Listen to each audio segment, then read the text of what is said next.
بسم اللہ الرحمن الرحیم۔ السلام علیکم۔ اس آڈیو میں ہم مکاشفات القلوب کو آگے کنٹینیو کرتے ہیں۔ صلہ رحمی کے بارے میں چند احادیث مبارکہ۔ مسند احمد کی روایت ہے، جسے نرمی دی گئی اسے دین و دنیا کی بھلائی سے حصہ دیا گیا۔ اچھی ہمسائیگی اور حسن خلق کا نتیجہ شہروں کی آبادی اور عمروں کی درازی ہے۔ ابو الشیخ ابن حبان اور بیہقی کی روایت ہے، یا رسول اللہ، سب سے بہتر انسان کون سا ہے؟ صحابہ کرام نے سوال کیا۔ آپ نے فرمایا، رب سے زیادہ ڈرنے والا، زیادہ صلہ رحمی کرنے والا اور نیکیوں کا حکم دینے والا، برائیوں سے روکنے والا۔ طبرانی کی روایت ہے، حضرت ابو ذر رضی اللہ عنہ کہتے ہیں کہ مجھے میرے حبیب صلی اللہ علیہ وآلہ وسلم نے چند اچھی چیزوں کی وصیت فرمائی ہے، اور وہ یہ ہیں: میں اپنے سے اوپر والے کو نہیں بلکہ نیچے والے کو دیکھوں، میں یتیموں سے محبت رکھوں اور ان سے قریب رہوں، میں صلہ رحمی کروں، اگرچہ رشتہ دار پیٹھ پھیر جائیں، اللہ تعالیٰ کے معاملے میں کسی سے نہ ڈروں، سچی بات اگرچہ تلخ ہو میں کہتا رہوں، لا حول ولا قوت الا باللہ کثرت سے پڑھتا رہوں، کیونکہ یہ جنت کا خزانہ ہے۔ صحیحین کی روایت ہے، ام المومنین حضرت میمونہ رضی اللہ عنہا نے حضور صلی اللہ علیہ وآلہ وسلم سے دریافت کیے بغیر اپنی لونڈی آزاد کر دی۔ جب حضور صلی اللہ علیہ وآلہ وسلم ان کے یہاں تشریف لائے تو انہوں نے کہا، یا رسول اللہ، آپ کو معلوم ہے میں نے اپنی لونڈی کو آزاد کر دیا ہے؟ آپ نے فرمایا، واقعی؟ عرض کی، جی ہاں۔ آپ نے فرمایا، اگر تم وہ لونڈی اپنے خالہ زاد کو دے دیتی تو تمہیں بہت زیادہ ثواب ملتا۔ ابن حبان اور حاکم کی روایت ہے کہ حضور صلی اللہ علیہ وآلہ وسلم کی بارگاہ میں ایک شخص حاضر ہوا اور کہا کہ میں نے بہت بڑا گناہ کیا ہے، توبہ کی صورت بتلائیے۔ آپ صلی اللہ علیہ وآلہ وسلم نے پوچھا، تیری ماں زندہ ہے؟ کہا، نہیں۔ پھر آپ نے پوچھا، تمہاری خالہ زندہ ہے؟ عرض کی، ہاں یا رسول اللہ۔ فرمایا، جاؤ اور اس کی خدمت کرو، یہی صلہ رحمی ہے۔ بخاری وغیرہ میں ہے، صلہ رحمی یہ نہیں کہ ملنے جلنے والے رشتہ داروں سے میل ملاپ برقرار رکھے، بلکہ صلہ رحمی یہ ہے کہ جو رشتہ دار تعلقات منقطع کر چکے ہیں ان سے بھی میل ملاپ برقرار رکھے۔ ترمذی کی روایت ہے، ان لوگوں سے نہ بنو جو کہتے ہیں اگر لوگ ہمارے ساتھ بھلائی کریں گے تو ہم بھی بھلائی کریں گے، اور اگر وہ ہم پر زیادتی کریں گے تو ہم بھی زیادتی کریں گے، بلکہ تم اس بات کے عادی بنو کہ اگر لوگ تمہارے ساتھ بھلائی کریں تو بھلائی کرو، اور اگر وہ زیادتی کریں تو تم زیادتی نہ کرو۔ مسلم کی روایت ہے، ایک شخص نے حضور صلی اللہ علیہ وآلہ وسلم کی خدمت میں عرض کی، میں رشتہ داروں سے تعلق جوڑتا ہوں مگر وہ مجھ سے تعلق توڑتے ہیں، میں ان سے بھلائی کرتا ہوں، وہ میری برائی کرتے ہیں، میں ان سے حلم اور بردباری کا سلوک کرتا ہوں، وہ مجھے خاطر میں نہیں لاتے۔ آپ نے فرمایا، اگر تیری باتیں سچی ہیں تو نے ایک دور دراز راستے کو طے کر لیا، اور جب تک تو اس عادت پر قائم رہے گا اللہ تعالیٰ تیرا حامی و ناصر ہوگا۔ طبرانی، ابن خزیمہ اور حاکم کی روایت ہے کہ سب سے بہترین صدقہ کینہ پرور رشتہ دار کو کچھ دینا ہے۔ حضور صلی اللہ علیہ وآلہ وسلم کے اس فرمان کا بھی یہی مطلب ہے کہ وَتَصِلْ مَنْ قَطَعَكَ، جو رشتہ دار تجھ سے تعلق منقطع کر لے تو اس سے تعلق جوڑ۔ بزاز، حاکم اور طبرانی کی روایت ہے کہ جس میں یہ تین صفات پائی جائیں گی اس کا حساب انتہائی آسان ہوگا۔ صحابہ نے عرض کی، حضور وہ کون سی ہیں؟ فرمایا، جو تجھے محروم رکھے تو اسے دیتا رہ، جو تعلق توڑے اس سے تعلق جوڑتا رہ، اور جو تجھ پر ظلم کرے تو اسے معاف کرتا رہ، تیرا ٹھکانہ جنت میں ہوگا۔ احمد کی روایت ہے، حضرت عقبہ بن عامر رضی اللہ عنہ کہتے ہیں کہ میں حضور صلی اللہ علیہ وآلہ وسلم کی خدمت میں حاضر ہوا اور آپ کا دست اقدس تھام کر عرض کیا، یا رسول اللہ، مجھے بہترین اعمال بتلائیے۔ آپ نے فرمایا، عقبہ، قطع تعلق کرنے والے سے صلہ رحمی کر، جو تجھے محروم کرے اسے عطا کر، اور جو تجھ پر ظلم کرے اسے معاف کر دے۔ حاکم کی روایت ہے جو درازی عمر اور فراخی رزق کی آرزو رکھتا ہو وہ صلہ رحمی کرے۔ طبرانی کی روایت ہے حضور صلی اللہ علیہ وآلہ وسلم نے فرمایا، لوگوں میں تم کو دنیا اور آخرت کی بہترین عادتیں بتلاتا ہوں، تم تعلقات منقطع کرنے والے رشتہ داروں سے صلہ رحمی کرتے رہو، جو تم کو محروم رکھے اسے دیتے رہو، اور جو زیادتی کرے اسے معاف کرتے رہو۔ طبرانی کی روایت ہے آپ نے فرمایا، قطع تعلق کرنے والوں سے صلہ رحمی کر، محروم کرنے والے کو عطا کر، اور جس نے تجھے گالیاں دی اس سے درگزر کر۔ بزاز کی روایت ہے نبی کریم صلی اللہ علیہ وآلہ وسلم نے فرمایا، میں تمہیں وہ باتیں نہ بتلاؤں جن سے درجات بلند ہوتے ہیں۔ طبرانی کی روایت میں ہے، میں تمہیں اس چیز کی خبر نہ دوں جس سے اللہ تعالیٰ عزت دیتا ہے اور درجات بلند کرتا ہے۔ صحابہ کرام نے عرض کیا، ضرور بتلائیے یا رسول اللہ صلی اللہ علیہ وآلہ وسلم۔ آپ نے فرمایا، جو تم سے آراز کرے اسے درگزر کرو، جس نے تم پر ظلم کیا اسے معاف کر دو، جس نے تم کو محروم کیا اسے عطا کرو، اور جس نے تعلقات ختم کیے اس سے تعلقات استوار کرو۔ ابن ماجہ کی روایت ہے کہ سب اعمال سے جلدی اجر پانے والی چیز احسان اور صلہ رحمی ہے، یعنی احسان اور صلہ رحمی سے زیادہ جلد اجر اور کسی عمل کا نہیں ملتا، اور سب اعمال سے جلدی عذاب لانے والی چیز ظلم و زیادتی اور قطع رحمی ہے۔ طبرانی کی روایت ہے، جھوٹ، قطع رحمی اور خیانت کا مرتکب اس لائق ہوتا ہے کہ اللہ تعالیٰ اسے دنیا میں بھی عذاب دے اور آخرت میں بھی سزا کا مستحق گردانے، اور سب اعمال سے جلدی اجر صلہ رحمی کا ملتا ہے، اگرچہ اس گھر کے لوگ گناہ گار ہوتے ہیں، مگر صلہ رحمی کی وجہ سے ان کا مال بھی خوب بڑھتا ہے اور ان کی اولاد بھی بکثرت ہوتی ہے۔ غصہ پینے والے کے لیے جنتی حور۔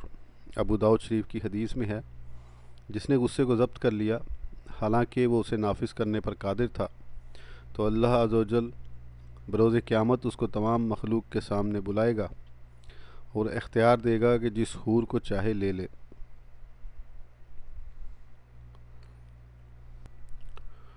والدین سے حسن سلوک۔ صحیحین میں حضرت عبداللہ بن مسعود رضی اللہ عنہ سے مروی ہے، میں نے رسول اکرم صلی اللہ علیہ وآلہ وسلم سے پوچھا، اللہ تعالیٰ کو کون سا عمل زیادہ محبوب ہے؟ فرمایا، نماز کو اس کے وقت پر ادا کرنا۔ میں نے کہا، اس کے بعد؟ آپ نے فرمایا، والدین سے حسن سلوک کرنا۔ میں نے پوچھا، پھر کون سا عمل محبوب ہے؟ آپ نے فرمایا، جہاد فی سبیل اللہ۔ مسلم کی روایت ہے، آپ نے فرمایا، بیٹا باپ کا حق ادا نہیں کر سکتا یہاں تک کہ وہ باپ کو غلام پائے اور اسے خرید کر آزاد کر دے، جب بھی وہ حق ابوت ادا نہیں کر سکتا۔ مسلم کی روایت ہے، ایک شخص نے آپ کی خدمت میں حاضر ہو کر عرض کیا، میں آپ کے ہاتھ پر اللہ کی رضا جوئی میں ہجرت اور جہاد کی بیعت کرتا ہوں۔ آپ نے پوچھا، تیرے والدین میں سے کوئی زندہ ہے؟ عرض کی، دونوں زندہ ہیں۔ آپ نے فرمایا، جا اور والدین کی خدمت کر۔ ابو یعلا اور طبرانی کی روایت ہے، ایک آدمی آپ کی خدمت میں آیا اور کہا، میں جہاد کی تمنا رکھتا ہوں مگر چند مجبوریوں کی بنا پر معذور ہوں۔ آپ نے فرمایا، تمہارے والدین میں سے کوئی زندہ ہے؟ عرض کی، میری ماں زندہ ہے۔ آپ نے فرمایا، اللہ سے توفیق مانگ کر ماں سے حسن سلوک کرتا رہ، تجھے حج، عمرہ اور جہاد فی سبیل اللہ کا ثواب ملے گا۔ طبرانی میں ہے، ایک آدمی نے جہاد کی تمنا ظاہر کی تو آپ نے پوچھا، تیری ماں زندہ ہے؟ اس نے کہا، میری ماں زندہ ہے۔ آپ نے فرمایا، ماں کے قدموں کو پکڑ، جنت پالے گا۔ ابن ماجہ کی روایت ہے، رسول اللہ صلی اللہ علیہ وآلہ وسلم سے دریافت کیا گیا کہ اولاد پر والدین کے کیا حقوق ہیں؟ آپ نے فرمایا، وہ تیری جنت اور جہنم ہیں۔ ابن ماجہ، نسائی اور حاکم کی روایت ہے، ایک آدمی نے آپ کی خدمت میں حاضر ہو کر عرض کی، میرا جہاد کرنے کا ارادہ ہے، آپ سے مشورہ لینے آیا ہوں۔ آپ نے فرمایا، تیری ماں زندہ ہے؟ عرض کی، ہاں یا رسول اللہ صلی اللہ علیہ وآلہ وسلم۔ آپ نے فرمایا، ماں سے حسن سلوک کر، جنت ماں کے قدموں کے پاس ہے۔ ایک روایت میں ہے کہ کہ آپ نے پوچھا تیرے والدان ہیں؟ اس نے کہا ہاں۔ آپ نے فرمایا ان کی خدمت کر، جنت ان کے قدموں میں ہے۔ ترمذی میں ہے حضرت ابو الدرداء رضی اللہ عنہ سے ایک شخص نے آ کر کہا میری ماں مجھے بیوی کو طلاق دینے کا کہتی ہے۔ آپ نے فرمایا میں نے حضور صلی اللہ علیہ وآلہ وسلم سے سنا ہے۔ آپ نے فرمایا والدین جنت کا درمیانی دروازہ ہے، چاہے تو اسے ضائع کر دے اور چاہے تو اس کی حفاظت کر۔ ابن حبان کی روایت ہے ایک آدمی نے حضرت ابو الدرداء رضی اللہ عنہ سے شکایت کی کہ میرا باپ پہلے تو مجھے شادی کرنے کو کہتا رہا اور اب کہتا ہے کہ اپنی بیوی کو طلاق دے دو۔ آپ نے فرمایا نہ میں تجھے والدین کی نافرمانی کے لیے کہتا ہوں اور نہ ہی بیوی کو طلاق دینے کے لیے کہتا ہوں، میں تمہیں حضور صلی اللہ علیہ وآلہ وسلم سے سنی ہوئی حدیث سناتا ہوں۔ حضور صلی اللہ علیہ وآلہ وسلم نے فرمایا باپ جنت کا درمیانی دروازہ ہے، تیری مرضی ہے اس کی حفاظت کر یا اسے چھوڑ دے۔ سنن اربع ابن حبان اور ترمذی نے کہا یہ حدیث حسن صحیح ہے۔ حضرت عبداللہ بن عمر رضی اللہ عنہما کہتے ہیں میرے نکاح میں ایک عورت تھی جسے میں بہت پسند کرتا تھا، مگر میرا باپ اسے اچھا نہیں سمجھتا تھا۔ میرے باپ نے کہا اسے طلاق دے دو تو میں نے انکار کر دیا۔ میرے باپ نے حضور صلی اللہ علیہ وآلہ وسلم کی خدمت میں جا کر واقعہ سنایا تو حضور صلی اللہ علیہ وآلہ وسلم نے مجھ سے فرمایا کہ بیوی کو طلاق دے دو۔ مسند احمد میں روایت ہے کہ جو درازی عمر اور فراحی رزق کی تمنا رکھتا ہو وہ والدین کے ساتھ حسن سلوک کرے اور صلہ رحمی کرے۔ ابو یعلا اور حاکم کی روایت ہے آپ نے فرمایا جس نے والدین سے حسن سلوک کیا اسے مبارک ہو کہ اللہ تعالیٰ نے اس کی عمر بڑھا دی۔ ابن ماجہ، ابن حبان اور حاکم کی روایت ہے آپ نے فرمایا آدمی گناہوں کے سبب رزق سے محروم ہو جاتا ہے، دعا تقدیر کو لٹا دیتی ہے اور حسن خلق عمر کو درازی عطا کرتا ہے۔ ترمذی کی ایک روایت ہے دعا قضا کو لٹا دیتی ہے اور حسن سلوک عمر کو دراز کر دیتا ہے۔ حاکم کی روایت ہے دوسرے لوگوں کی عورتوں سے درگزر کرو، تمہاری عورتوں سے درگزر کیا جائے گا۔ اپنے والدین سے حسن سلوک کرو، تمہاری اولاد تم سے حسن سلوک کرے گی۔ طبرانی کی روایت ہے اپنے والدین سے حسن سلوک کرو، تمہاری اولاد تم سے حسن سلوک کرے گی، اور تم درگزر کرو تمہاری عورتیں بھی درگزر کریں گی۔ مسلم شریف کی روایت ہے حضور صلی اللہ علیہ وآلہ وسلم نے فرمایا اس کی ناک غبار آلود ہو، اس کی ناک غبار آلود ہو، اس کی ناک غبار آلود ہو۔ عرض کیا گیا کس کی یا رسول اللہ؟ آپ نے فرمایا جس نے والدین کو یا کسی ایک کو بڑھاپے میں پایا اور جنت میں نہ گیا یا انہوں نے اسے جنت میں داخل نہ کیا،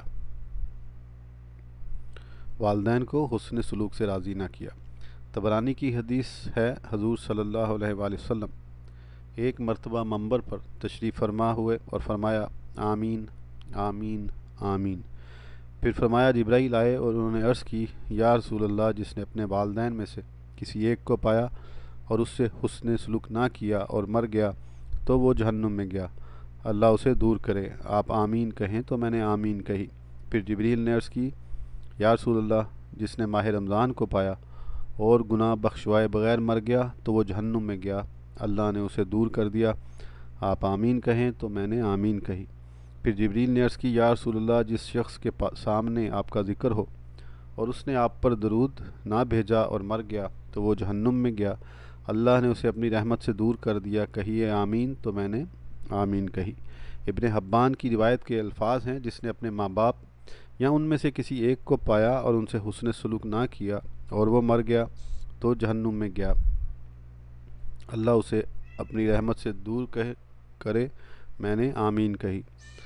حاکم وغیرہ کی روایت کے آخر میں ہے کہ وہ رحمت سے دور ہو گیا جس نے اپنے والدین یا ان میں سے کسی ایک کو بڑھاپے کی حالت میں پایا اور انہوں نے اسے جنت میں نہیں پہنچایا، میں نے آمین کہی۔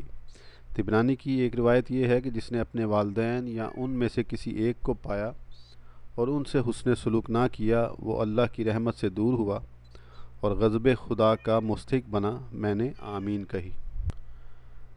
احمد کی روایت ہے جس نے کسی غلام مسلمان کو آزاد کیا وہ جہنم سے آزاد ہو گیا، اور جس نے اپنے والدین میں سے کسی ایک کو پایا پھر بھی اس کی بخشش نہ ہوئی، اللہ اسے رحمت سے دور کر دے۔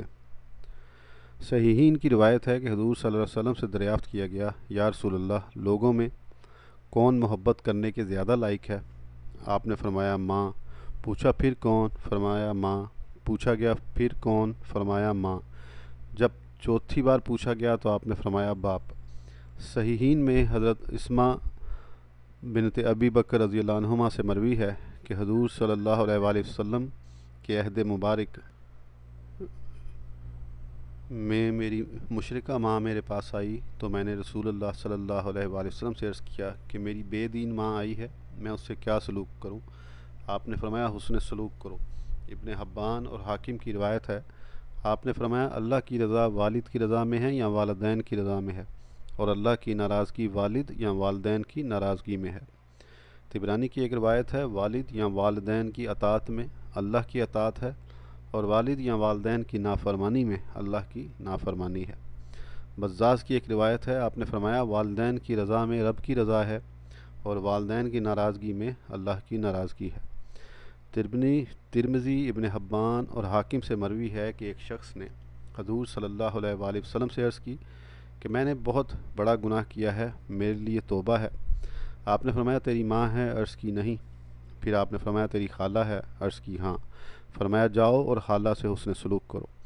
ابو داؤد اور ابن ماجہ میں مروی ہے کہ ایک شخص نے پوچھا یا رسول اللہ، والدین کی موت کے بعد ان سے نیکی کرنے کی کوئی صورت ہے؟ آپ نے فرمایا ان کے لیے دعائے مغفرت کرو، ان کے وعدوں کو پورا کرو، ان کے رشتہ داروں سے تعلق رکھو اور ان کے دوستوں کی عزت کرو۔ ابن حبان کی روایت میں اتنا اضافہ ہے کہ اس جوان نے کہا یہ کتنی عمدہ اور جامع بات ہے۔ آپ نے فرمایا جاؤ اور اس پر عمل کرو۔ امام مسلم سے روایت ہے کہ حضرت عبداللہ بن عمر رضی اللہ عنہما مکہ کی طرف جا رہے تھے، راستے میں انہیں بدوی ملا۔ آپ نے اسے اپنے گدھے پر سوار کیا اور اپنی پگڑی اتار کر اسے دے دی۔ ابن دینار نے کہا اللہ تعالیٰ آپ پر رحم کرے، یہ بدوی لوگ تو معمولی سی عطا سے خوش ہو جاتے ہیں۔ آپ نے فرمایا اس کا باپ میرے باپ کا دوست تھا، اور میں نے رسول اللہ صلی اللہ علیہ وآلہ وسلم سے سنا ہے کہ آپ نے فرمایا بہترین نیکی بیٹے کا اپنے باپ کے دوستوں کو عزیز رکھنا ہے۔ صحیح ابن حبان میں حضرت ابو بردہ رضی اللہ عنہ سے مروی ہے کہ میں مدینے میں آیا تو عبداللہ بن عمر رضی اللہ عنہما میرے یہاں تشریف لائے اور فرمایا جانتے ہو میں تمہارے پاس کیوں آیا ہوں؟ میں نے کہا نہیں۔ انہوں نے فرمایا میں نے حضور صلی اللہ علیہ وآلہ وسلم کو فرماتے ہوئے سنا ہے کہ جو شخص قبر میں سوئے ہوئے باپ سے نیکی چاہتا ہے وہ اس کے دوستوں سے حسن سلوک کرے۔ میرے باپ عمر رضی اللہ تعالیٰ عنہ اور تمہارے باپ میں بھائی چارہ تھا، میں اس لیے حاضر ہوا ہوں۔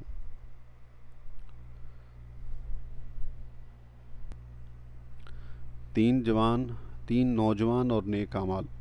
صحیحین اور دوسری کتب احادیث میں مروی ہے کہ اگلے وقتوں میں 3 آدمی تلاش معاش کے لیے سفر میں نکلے۔ راستے میں انہیں بارش نے آ لیا اور وہ بھاگ کر ایک غار میں چھپ گئے۔ اچانک ایک چٹان لڑک کر غار کے منہ پر آ کر رک گئی اور غار کا منہ بند ہو گیا۔ انہوں نے آپس میں یہ طے کیا کہ ہر ایک اپنے اچھے اعمال کو یاد کر کے دعا مانگے تاکہ یہ چٹان ہٹ جائے۔ ایک اور روایت کے لفظ یہ ہیں کہ انہوں نے ایک دوسرے سے کہا ذرا سوچو اور کوئی ایسا عمل یاد کرو جو تم نے اللہ کی رضا جوئی میں کیا ہو، اور اس عمل کو واسطہ بنا کر اس چٹان سے نجات کی دعا مانگو۔ ایک اور روایت کے الفاظ ہیں چٹان گرنے کی وجہ سے غار کا نشان مٹ گیا۔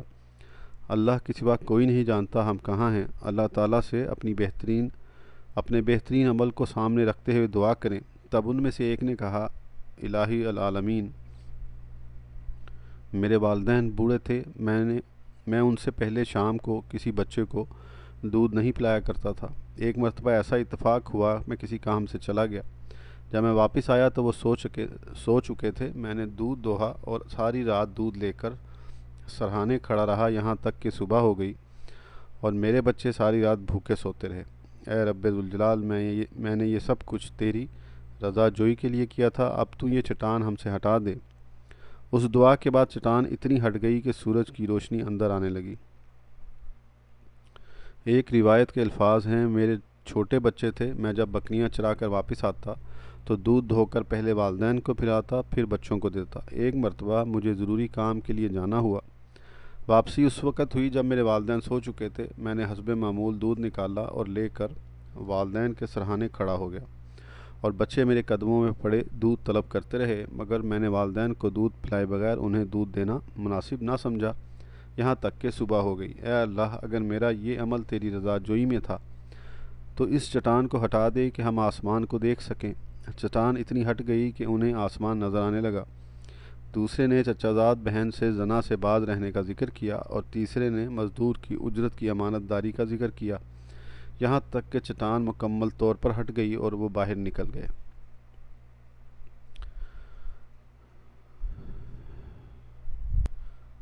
زکوٰۃ اور بخل۔ فرمان الہی ہے، جو لوگ اللہ تعالیٰ کے عطا کردہ مال میں بخل کرتے ہیں وہ اسے اپنے لیے بہتر نہ سمجھیں، بلکہ یہ ان کے لیے مصیبت ہے۔ عنقریب بخل کردہ مال سے قیامت کے دن ان کو طوق پہنائے جائیں گے۔ فرمان الہی ہے، ان مشرکین کے لیے ہلاکت ہے جو زکوٰۃ نہیں ادا کرتے۔ اس آیت کریمہ میں اللہ تعالیٰ نے زکوٰۃ نہ دینے والوں کو مشرک کہا ہے۔ فرمان نبوی ہے، جو شخص اپنے مال کی زکوٰۃ ادا نہیں کرتا، قیامت کے دن اس کا مال گنج سام کی شکل میں اس کی گردن میں جھول رہا ہوگا۔ حضور صلی اللہ علیہ وآلہ وسلم نے 5 باتوں سے اللہ کی پناہ مانگی۔ فرمان نبوی ہے، اے گروہ مہاجرین، 5 بلائیں ایسی ہیں جن کے متعلق میں اللہ تعالیٰ سے تمہارے لیے پناہ مانگتا ہوں۔ جب کسی قوم میں کھلم کھلا بدکاریاں ہوتی ہیں تو اللہ تعالیٰ ان پر ایسے مکروہات نازل کرتا ہے جو پہلے کسی پر نازل نہیں ہوتے۔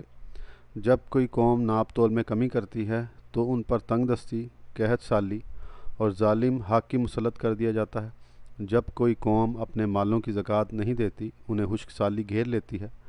اگر زمین پر چوپائے نہ ہوں تو کبھی ان پر بارش نہ برسے۔ جب کوئی قوم اللہ اور اس کے رسول کے عہد کو توڑ دیتی ہے تو اس پر اس کے دشمن مسلط ہو جاتے ہیں جو ان سے ان کا مال و دولت چھین لیتے ہیں۔